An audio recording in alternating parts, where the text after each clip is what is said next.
We bought the house because it was cheap. At 3 a.m., we realized the price was our lives. I still remember the way the real estate agent smiled when she handed us the keys. Too wide, too rehearsed. At the time, I thought she was just relieved to finally sell the place. The house had been sitting on the market for years, and the price was so low it felt like we were stealing it. An old structure on the edge of town, surrounded by dead trees and a rusted iron fence that leaned inward, as if even the metal was tired of standing. We didn't ask why it was cheap. That was our first mistake. From the outside, it looked tired but harmless. Peeling paint, cracked windows. A front door that groaned like an old man when you opened it. Inside, the air felt stale, not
damp, just old.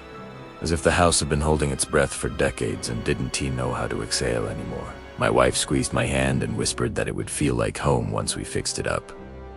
The first night, we slept on a mattress on the floor. No furniture yet.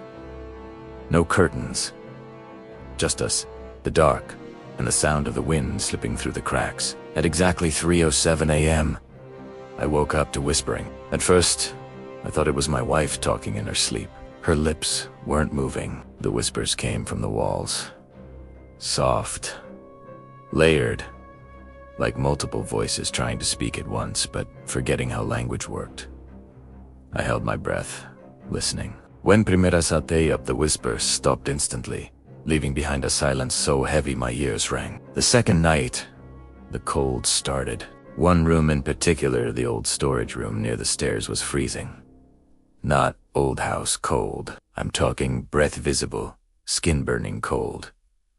The rest of the house was fine. When I stepped inside that room, my chest tightened, like I was intruding somewhere I wasn't supposed to be. My wife refused to go in. She stood in the hallway, pale, shaking her head, saying she felt dizzy just looking at the doorway. By the third night, the shadows began to move. I don't mean flickering lights or cars passing by. I mean shadows that detached themselves from corners and slid across the walls, slow and deliberate, as if they were exploring. I watched one stretch unnaturally long, climbing up the wall and touching the ceiling before shrinking back into nothing. When I turned the lights on, the wall was empty.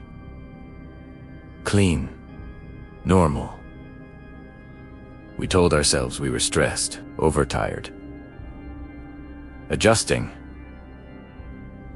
Then we found the symbols. They appeared overnight, scratched into the walls near our bedroom. Circles inside triangles. Jagged lines that hurt to look at for too long. My wife swore she hadn't seen them before going to sleep. Neither had I when I tried to scrub them off. My hands went numb. The markings didn't fade. They seemed to sink deeper into the wall, darkening as if fed by my panic. That night, at 3 a.m., we heard footsteps on the ceiling. Slow, bare, dragging. Our house didn't have an upper floor. My wife started seeing things before I did. She told me she saw a woman standing in the hallway, her back twisted at an impossible angle, hair hanging like wet rope. When she blinked, the woman's face was suddenly inches away, smiling with too many teeth. I didn't see it then. I wish I had. Maybe I would have believed her sooner. When I finally saw them, it was in the mirror. I went to wash my face after another sleepless night. The bathroom light flickered, and behind my reflection stood 3 figures tall, thin, black shapes with no faces. One of them raised an arm and pointed at me. When I spun around, the room was empty. But the mirror was still fogged and written across it. From the inside were 2 words. Still breathing, the witches came next. Not the storybook kind. These were bent shapes, lurking at the edges of rooms, murmuring in languages that made my teeth ache. Sometimes I could feel fingers combing through my hair while I lay frozen in bed, too afraid to scream. My wife stopped sleeping altogether. She sat awake, rocking slightly, whispering that the house was listening. On the 7th night, the silence was worse than the noises. No wind, no insects, no distant cars, just a dead, suffocating quiet. At exactly 3 a.m., every door in the house slowly creaked open at the same time. From the storage room, the cold poured out like fog, thick and alive. Shadows gathered in the hallway, piling on top of one another, forming something tall and wrong. That's when the walls began to breathe. I swear to you, the house inhaled, and as it exhaled, I realized something that made my blood run cold. The whispers weren't coming from the walls anymore. They were coming from beneath the floor, calling our names. Closer now, louder. As the door to the storage room slowly began to open on its own, the hinges screamed softly, like they were being peeled apart. The storage room door opened only a few inches, but the darkness behind it was wrong.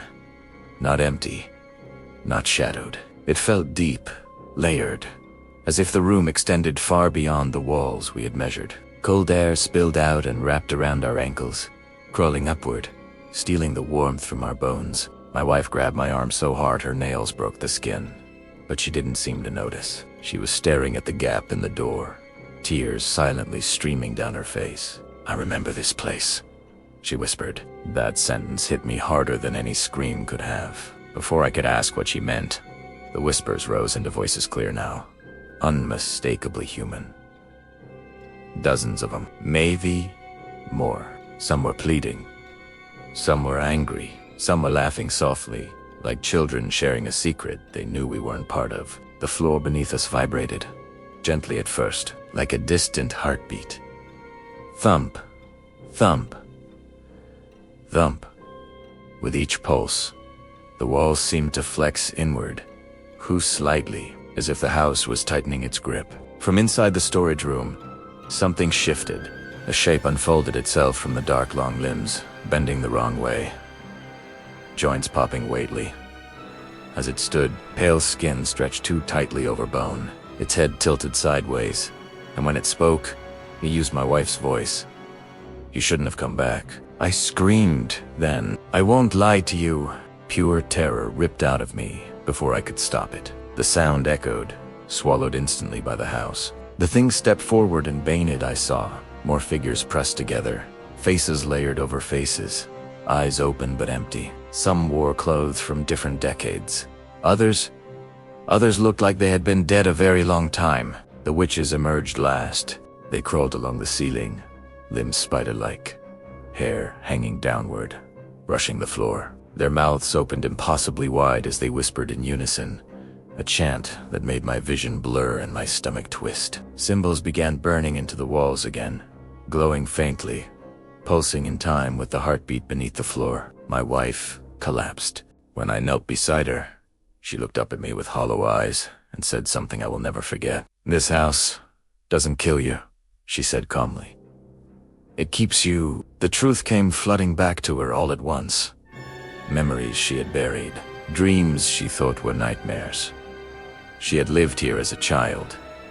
Not long, just long enough. Long enough for the house to mark her. Long enough for it to remember her breath, her voice, her fear. We hadn't bought the house. We had returned to it. The floorboards split open with a sound like snapping bones. Below us was no foundation, only a vast, breathing void filled with reaching hands and open mouths. Faces stared up at us, frozen in silent screams. I recognized some of them. They were in the walls. They were in the shadows. They were the ones who had whispered at night. The dark figures surged forward, surrounding us. I tried to pull my wife away, but the floor softened beneath her, swallowing her legs like wet clay. She didn't fight.